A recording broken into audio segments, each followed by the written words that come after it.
Hello students, welcome to IGCSE on Fingertips. I am Aniket and today we are going to solve 970952 FM23. Let's get started with the very first question.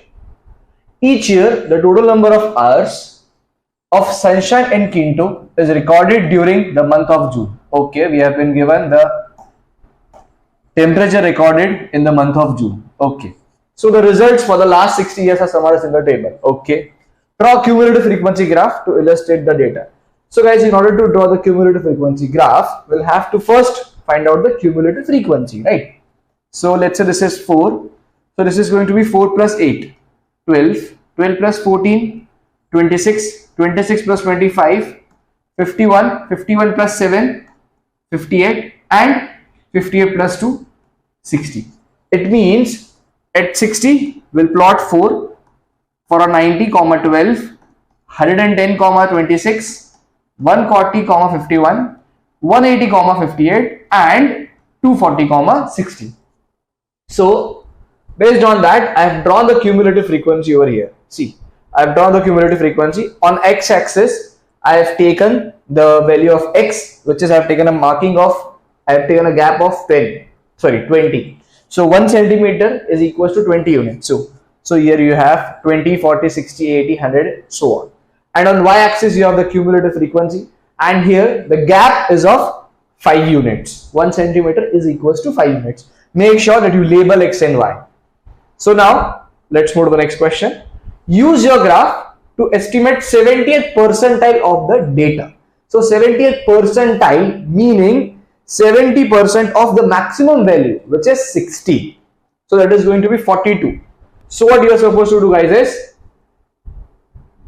draw a line at 42. See, I have drawn a line over here. This is my line at 42, right? And see where does that intersect on our graph. Where does that intersect on our graph? I think it is intersecting somewhere over here. So this is 120 and 140. So we have taken a gap of 20 units. So 20 divided by 4. Sorry, 20 divided by 5. So each marking is of 4 units. So this is somewhere around 124, right? It is somewhere around 124. So I'll write it as 124. So my answer is going to be 124. Let's move to the next question. Next question says, calculate an estimate for the mean number of hours of sunshine in Quinto during the June over the last 60 years. Okay, so we are supposed to find out the mean, right? We are supposed to find out mean. Let me do one thing. Let me take this graph over here and I'll try to find out the mean here itself, right? You know what is the formula of mean, guys? The formula of mean is sigma fx by sigma f. Sigma fx by sigma f. This is my formula of mean. So for that, I'll have to take the mid value. So mid value of 30 plus 60. 30 and 60 is going to be 30 plus 60 divided by 2. So that is 45. Here we have 60 plus 90, 150 divided by 2, 75, 90 plus 110. So this is going to be 100, 110 plus 140. I think this is, if I'm not wrong, 250. 110 plus 140 divided by 2. Yes, 125. 140 plus 180, this is going to be 160. And this is 180 and 240. So 180 plus 240 divided by 2. That is 210. Right. Again 60 plus 90. Yes. 30 plus 60, yes. So now my answer is going to be 45 into 4 plus 75 into 8 plus 100 into 26 plus 125 into 25 plus 160 into 7 plus 210 into 2 divided by the total frequency, that is 60 years. So let me do the calculation. 45 into 4 plus 75 into 8 plus 100 into, sorry, this is not 26, this is my mistake. This will be 100 into 14. So 100 into 14 plus you have 125 into 25 plus 160 into 7 plus 210 into 2 and divided by 60 is 114.08. 114.08, right? So 114.08 is my answer. Or you can write it as 114.1. Even 114 would do, right? So the final answer is 114.1, right? This is the mean number of hours of sunshine.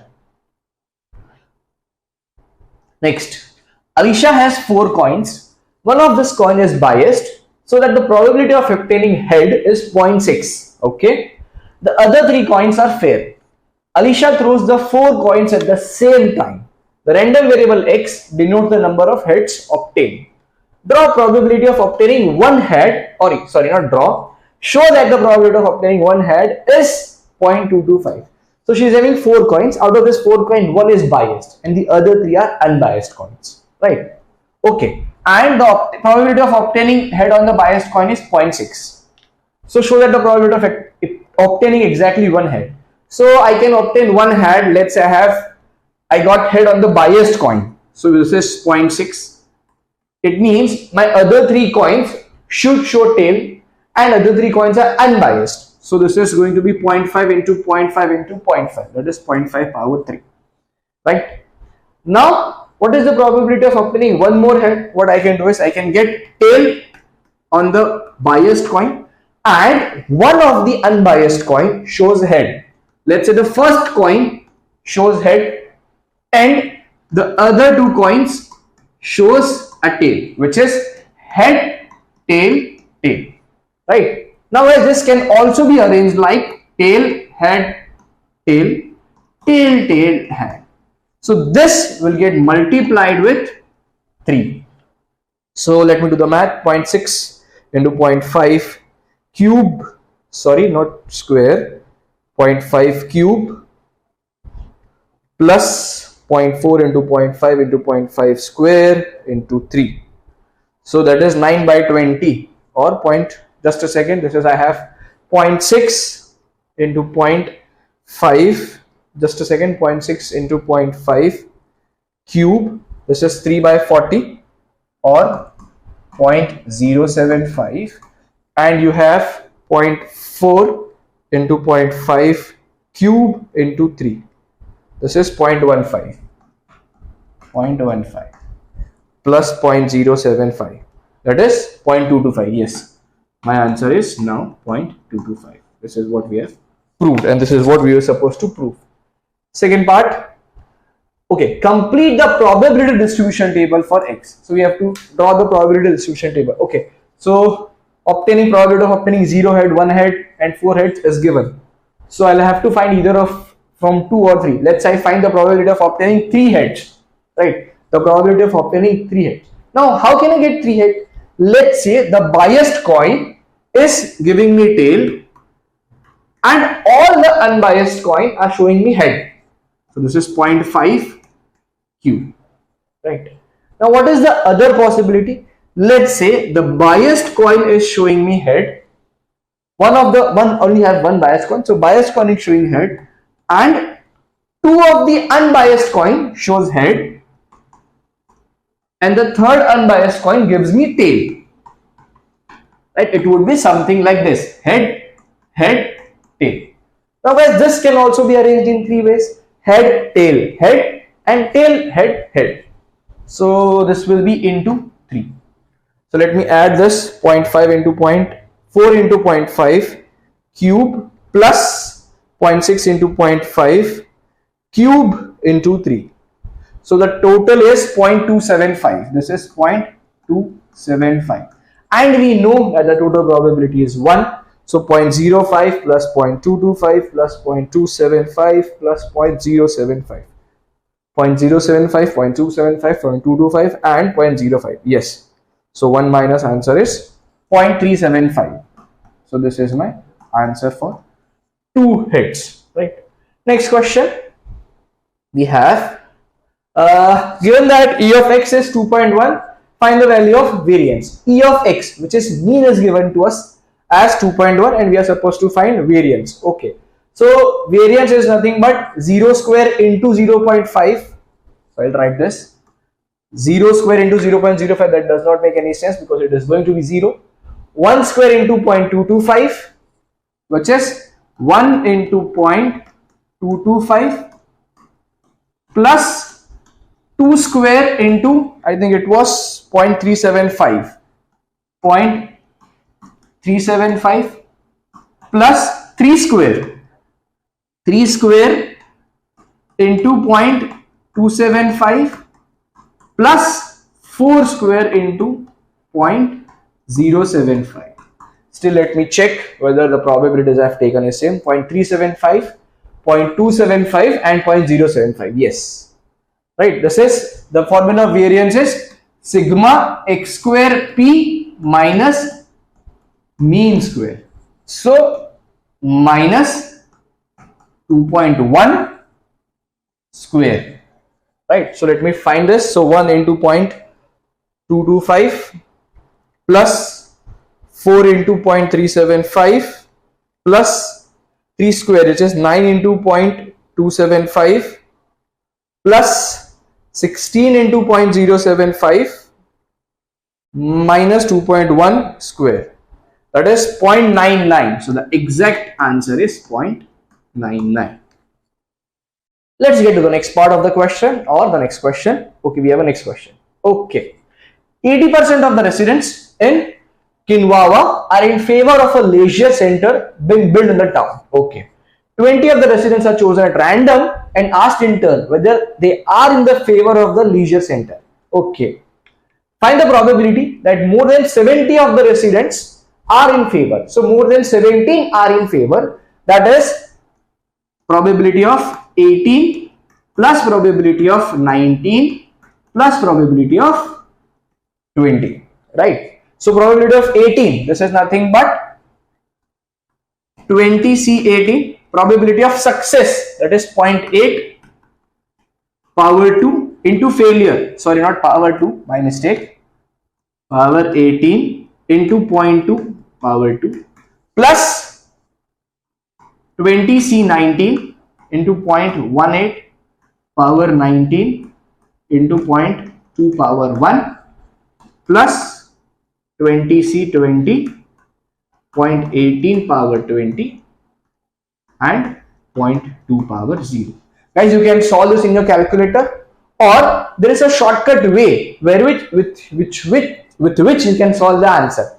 So the shortcut way is, if you are using 991 EX or ES plus, then go to the menu, then try to find out the distribution. See, I am using EX. So in EX, the distribution is, if you go to option number 7, you get distribution. Now from the distribution, the first option will be normal PD, then it is normal CD, then inverse normal, binomial PD, and next is binomial CD. Select binomial CD, right? That is option number 1 here. Then you have list and variable. Then select variable. From there, select variable. Right. Now there will be 3 options given to you: X and P. X is the number of tries. See the formula binomial CD. If I input in X, if I input 17, then it will give me all the probability which is less than 17. If I input 18, then it will give me all the probability which is less than 18. If I input 19, then it will give me all the probability less than 19. So here I wanted to find out 18, 19 and 20. So ideally my X will be 17, right? Because see, there are 2 ways: either find out 18, 19, 20, or find the probability from 0 to 17 and then minus from 1. So my X is 17. N is the number of tries, the number of sample. We have 20 residents. P is probability of success, that is 0.8. So I can directly get the answer. The answer is 0.7939, right? 0.7939 and subtract 1 from it, so you'll get 0.026. 206, right? See, the reason I am showing you this is because many times you can make mistake while inputting in your calculator. So this is an easier way to solve. If you want me to make a separate video on this, see, you can solve binomial and normal without doing all this long or lengthy calculations. You can solve almost 50 to 70% of the normal questions without using the formula booklet or without using the ND curve, right? I'll show you here also, but if you want me to make separate video, then let me know. See what I did. See, this was easy. See, you'll find it difficult for the first few times, but once you get a knack of it, you'll find it completely easy. What I did, go to the menu, select 7, then select binomial CD, then select variable. CD will give you, this is cumulative kind of, so this will give you the value, whatever x you input, you'll get the values less than or equals to x. So I input x is 17, n is 20, and probability is 20. 17, 20, 0.8. So I got the probability less than or equals to 17, and I subtracted 1 from it. This is as simple as that. Next question. Find the probability that the fifth person asked is the first person who is not in the favor of the leisure center. So the fifth person is the first person who is not in the favor of leisure center. So meaning that the first 4 persons are in the favor. So the first 4 persons are in the favor. It is going to be 0.8 power 4. And the fifth person is not in the favor. So 0.8 power 4 into 0.2. So that is 0.08192. This is your answer.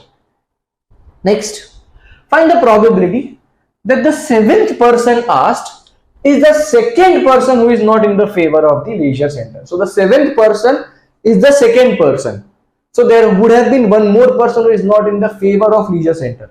So let's say the first person is not in the favor, and 7th is also not in the favor. 2nd and 7th are not in the favor. 3rd and 7th, 4th and 7th, 5th and 7th, and 6th and 7th.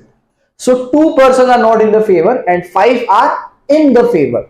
So 5 are in the favor, that is 0.8 power 5, and 2 are not in favor. So 0.2 power 2.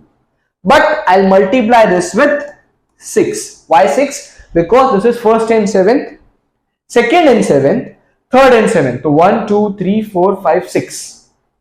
First is not in favor, 2nd, 3rd, 4th, 5th, 6th are in favor, and 7th is again not in favor. So I'll list down all the number of possibilities. So we have 0.8 power 5 into 0.2 square into 6. So the answer is 0.0786. Answer is 0.0786. Let's go to the next question. Okay, the probability. Okay, we have a question of probability. Okay. So the probability that it will rain on any given day is X. If it is raining, then Aaron wears hat is 0.8. If it is not raining, then the probability that he wears hat is 0.3. Whether it is raining or not, if Aaron wears a hat, the probability that he wears a scarf is 0.4. If it does not wear a hat, the probability he wears a scarf is 0.1. The probability that on a randomly chosen day it is not raining and is not wearing a hat or a scarf is 0.36. So this is a pretty simple question, but don't get confused by it. If you are getting confused, then read the question slowly and solve it with the help of tree diagram. See, I'll help you out. The probability on a given day it is going to rain. So probability of raining is X. So not raining will be 1 minus X. If it is raining, then the probability that he wears hat is 0.8. So this is 0.8. Not raining is 0.2. If it is not raining, the probability that he wears a hat is 0.3. So this is going to be 0.3 and 0.7. Next, whether it is raining or not, if Aaron wears a hat, then the probability he wears a scarf is 0.4. So let's say it is raining or not. If he is wearing a hat, which is probability of wearing a scarf is 0.4, 0.6. Again, sorry, he is wearing a hat. He is wearing a hat, so which is 0.4, 0.6. And he does not wear a hat, then the probability is 0.1. Wearing a scarf is 0.1, not wearing is 0.9. This is 0.1 and 0.9. Now, try to find out the answer. the probability that on a randomly chosen day it is not raining and Aaron is not wearing a hat or a scarf. He is not wearing a hat nor a scarf. Which is this? Not raining, not hat, not scarf. This is equals to 0.36, right? This is equals to 0.36. So 1 minus x into 0.7 into 0.9 equals to 0.36. So you can have 1 minus x is equals to 0.36 divided by 0.7 into 0.9 is 0.63. So 1 minus 0.36 by 0.63 equals to x. So 0.7 into 0.9 and 0.36 divided by answer and 1 minus that. So x is 3 by 7. X is 3 by 7, or you can write it as 0.429. 3 by 7 or 0.429, right? This is point. Yes. Let's move to the next question. Okay. Marco has 4 boxes labeled K, L, M and N.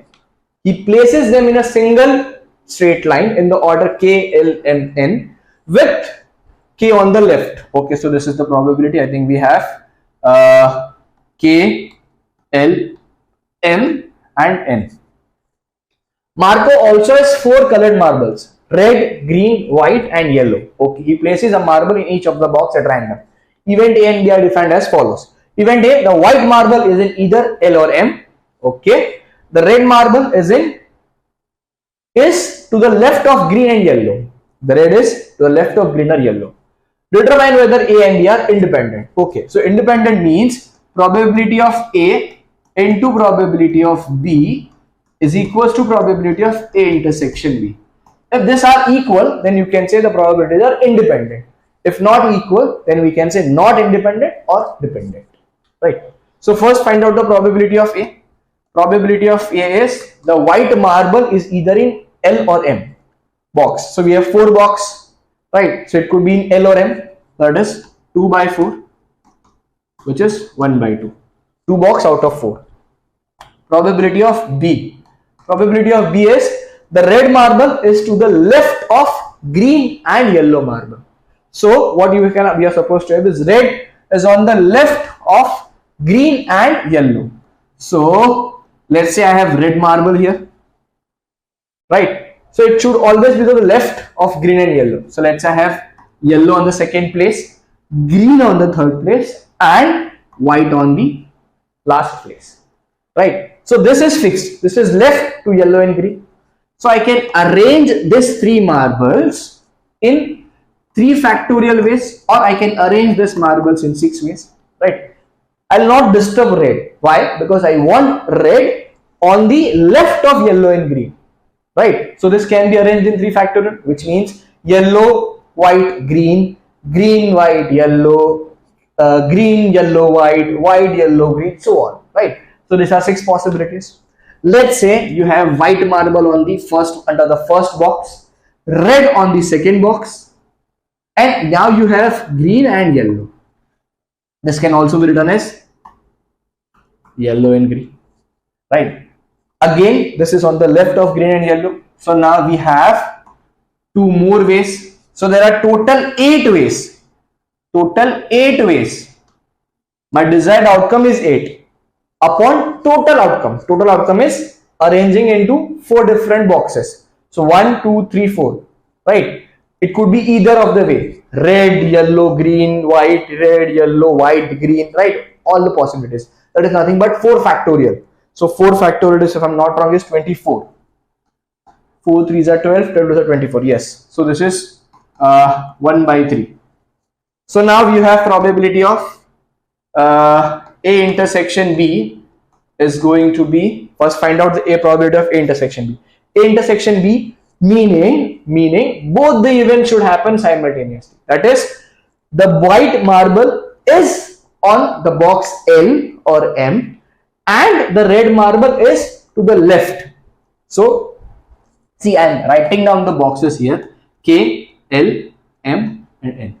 white marble is white marble is either, let's say the white marble is in L box and the red is to the left of green and yellow. So ideally if I take red here, so green and yellow will not be to the left of red. So I'll have to take red over here. So now yellow and green. So I think this could be, I can swap this green yellow. So there are two ways. Now let's say I have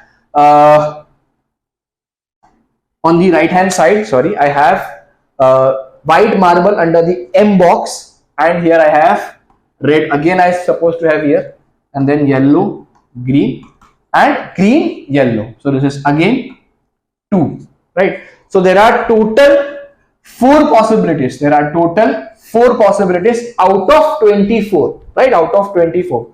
So this is nothing but 4 by 24, which is 1 by 6. So now let us find out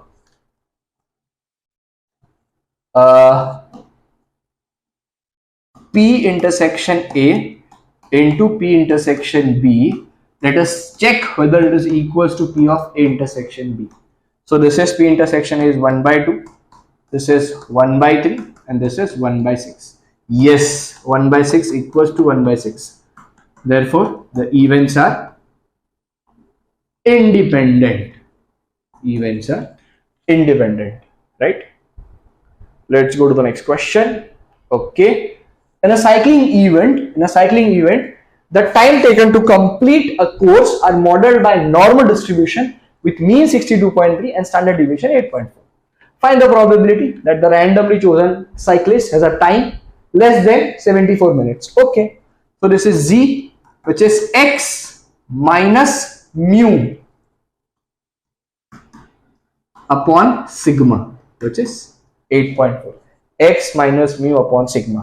So my value of Z is 74 minus 62.3 divided by 8.4. That is 1.3928.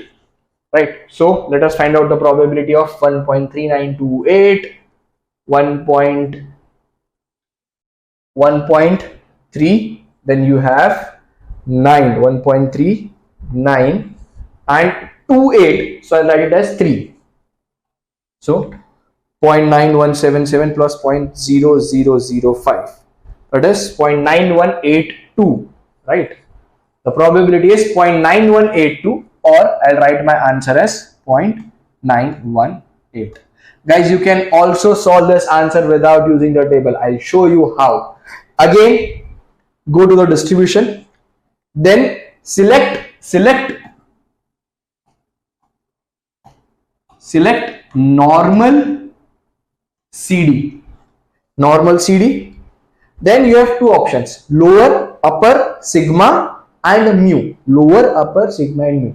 So I am supposed to find out probability less than 74. I am supposed to find out less than 74, right? So my upper value will be 74. For lower value, you can insert, you can write 0 also. For lower value, you can write 0. But I would prefer if you take a much smaller value. So I'm going with 0. Lower is 0. Upper value is 24. Sigma is 8.4 and mu is 62.3. So I'm getting my answer as 0.918. Right? I'm directly getting my answer as 0.918.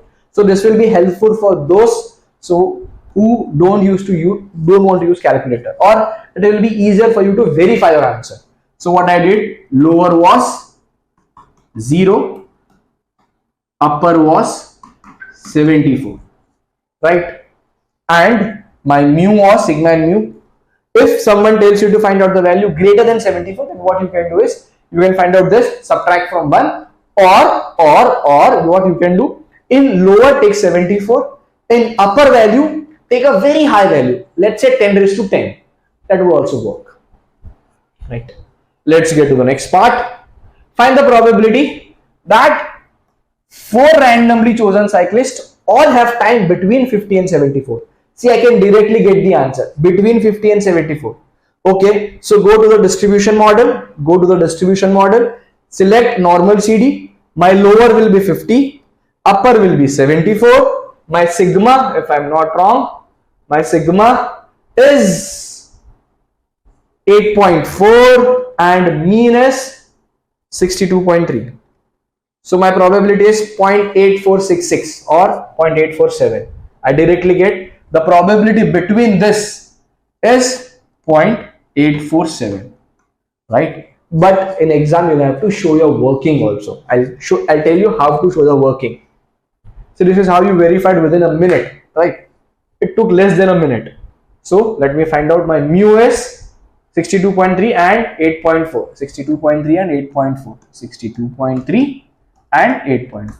So ideally what I am supposed to do, I am supposed to find out the probability between 50 and 74, which means I am supposed to find out the first, I am supposed to find out the z of 74, find the probability less than 74.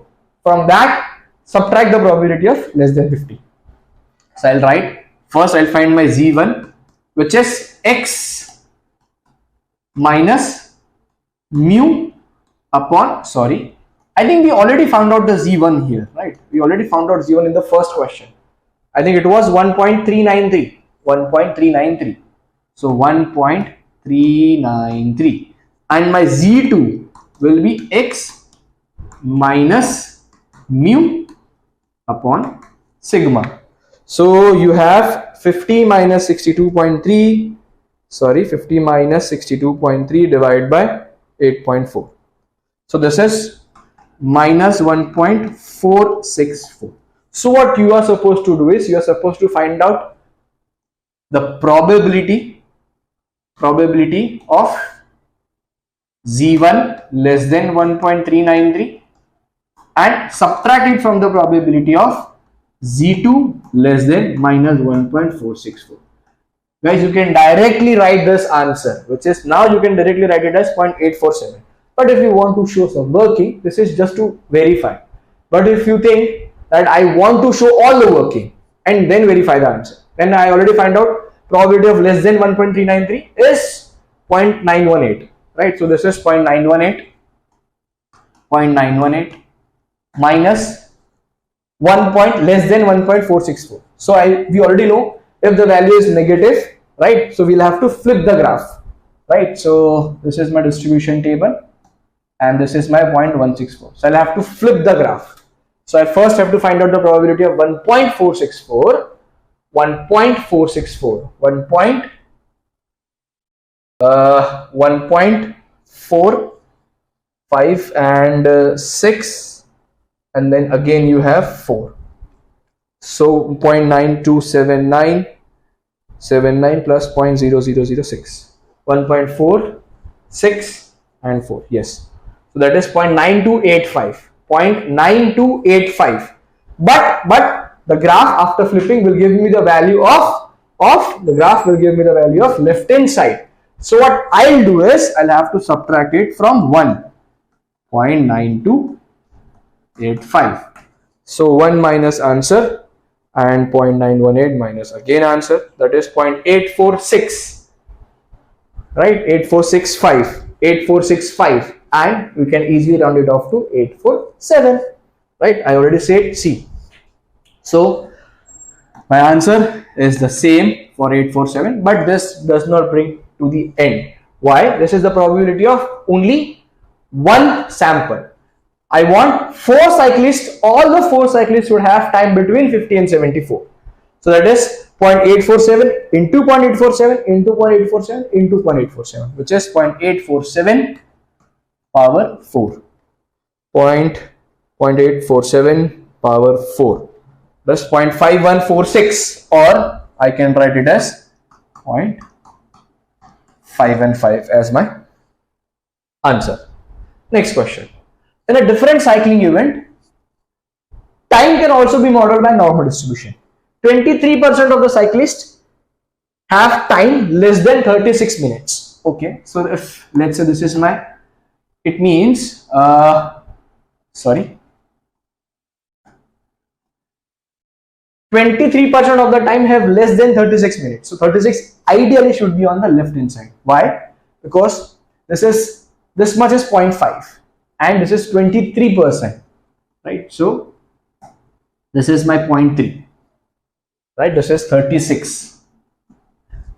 and 10% have greater than 54. So this is my 54 and this region will be 0.1, this region will be 0.23. Find the mean and standard deviation. Okay, so what is the question? Z1 is equals to X.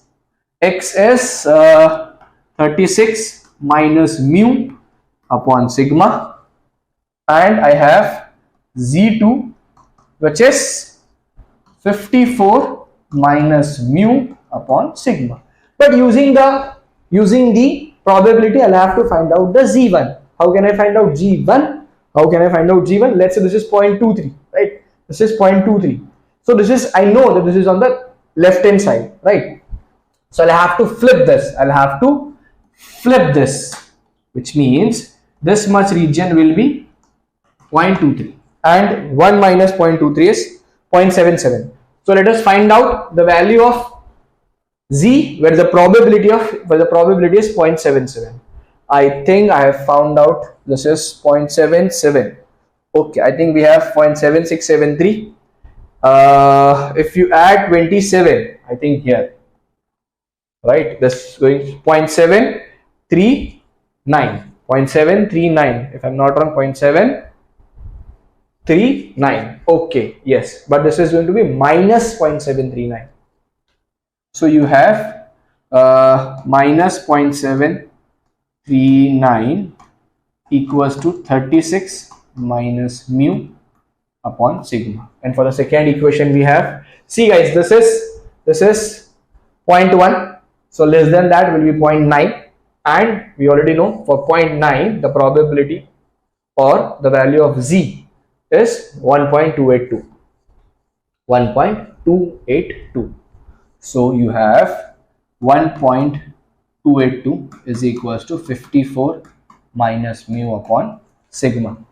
So let me bring, this is minus 0.739 sigma plus mu is equals to 36. This is my first equation, and my second equation will be 1.282 sigma plus mu is equals to 54. Now let me solve this pair of simultaneous equation. We have simultaneous equation and two unknown, so minus 0.739, 136, 1.282, 1 and 54. So the value of sigma is 8.906, or I'll write it as 8.91, and value of mu is 42.58, or I'll write it as 42.3 minutes. Right, this is my answer. Let's move to the next question. Okay, find the number of different arrangements of the 9 letters in the word delivered in which the 3 E's are together and the 2 D's are not next to each other. We have the 3 E's as together, so that is E, E and E, they are together.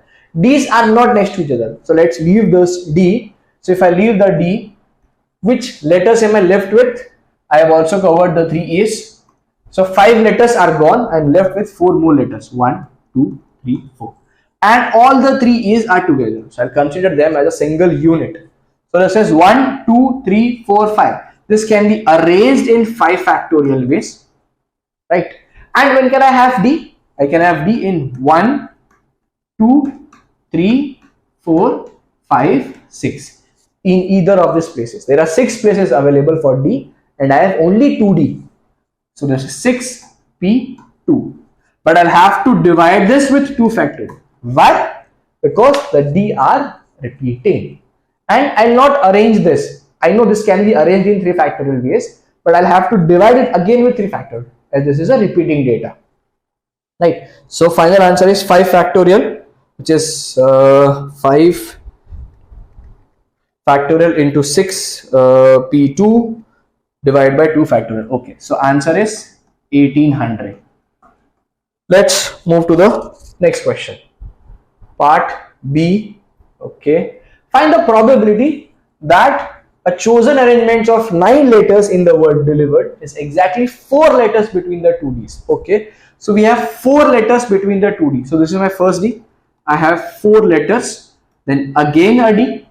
So this is going to remain same. This is a group of 5 letters. Then I have 1, 2, 3, 4 more letters, right? So I don't know which letters will be here, right? So I can write 1, 2, 3, 4, 5, 6, 7, 8. Sorry, 1, 2, 3, 4, 5, 6, 7, 8, 9. Okay, this is not a part of the letter. So I have 1, 2, 3, 4, 5, 6, 7. 7 different letters can be arranged here. So this is 7 factorial. Are there any repetitions? Yes, we have 3 E's. So divide by 3 factorial into. Can this be arranged in other way? Yes, we can have a dash, then a block of D, then 2 letters. We can have 2 letters, block of D, then a last letter, or we can have 3 letters, this block of D, and the last letter. So this can be arranged in 4 different ways, right? So you have 7 factorial. Where is the sign of factorial in this calculator? I'm not able to find out. Yes, I have found out. 7 factorial into 4 divided by 3 factorial. So the total possibilities is 3360. This is my desired outcome. Now what is my total outcome? My total outcome obviously will be 9 factorial, which is the 9 letters in the word delivered, divided by 3 letters which are getting repeated, 3 E's and 2 D's. So you have 9 factorial divided by 3 factorial is 6 and 2 factorial is 2. So you have 30240. So the answer is 3360 divided by 30240. 3360 divided by answer 1 by 9. So the probability is 1 by 9. Or you can write it as 0.111. Either of the answer would do. Next question. Okay. 5 letters are selected from the 9 letters in the word delivered. Okay. Find a number of different selections if 5 letters include at least one D and a E. Okay. So I have to include at least one D and one E. So apart from D and E, which letters do I have? I think I have L, I have I have V, and I have R. So let's say I have to select 5 letters. So let me take 1 D, 1 E. So 3 other letters. 1 D, 2 E, and 2 other letters. 1 D, 3 E, and other letter. Right. Let's say I can also take 2 D and 1 E. 2 D and 2 E. And then we have 2D and 3E, right? I think this is going to be 4C2. This is going to be, sorry, not 4C2. This is going to be 4C3. This is going to be 4C2. This is going to be 4C1, 4C2, 4C1, and 1. Right, 4C3, if I'm not wrong, 4C3 is 4, 4C2 is 6, 4C2 is again 6, 4C2 is 4, and this is 1. So 6 plus 4, 10, and 10, 20, 20 plus 4, 24, and 1, 25. So there are 25 different arrangements possible, right? I think we are done with the paper. Yes, we are done with the paper. Hope you have liked the video. Let us know if you want to make a separate video on doing binomial distribution and normal distribution without calculator. Bye bye. Have a great day.